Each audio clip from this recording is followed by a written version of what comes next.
DJ अरमान सिद्दीकी मेलवा। अखिया में तुहरा ना रहे भरा,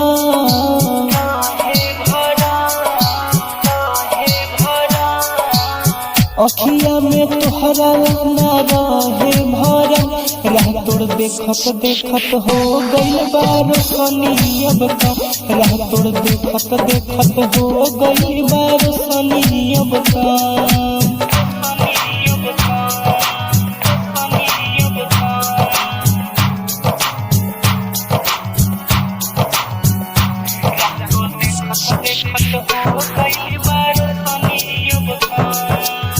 प्यार के राह पर तू चले के सिखैलू, भैलू से अन कदम से धरती हिलैलू।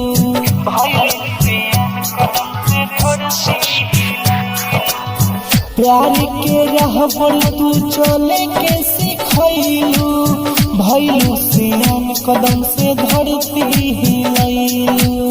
शीशा के जैसे तुरलू दिलवा नरम, शीशा के जैसे तुरलू दिलवा नरम। राह ताकत ताकत हो गइल बार सनी अब कम, राह तोड़ देखत देखत हो गइल बार सनी अब कम। डीजे अरमान सिद्दीकी मेलवा।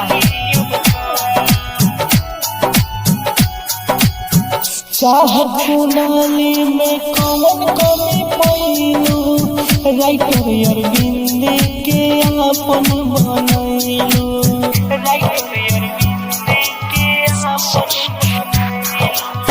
चाहत कुनाली में कौन कमी पैलू, राइटर अरविंद के आपन बनैलू। राजू न सही तोहर दिहल जखम, करम न सही तोहर दिहल जखम।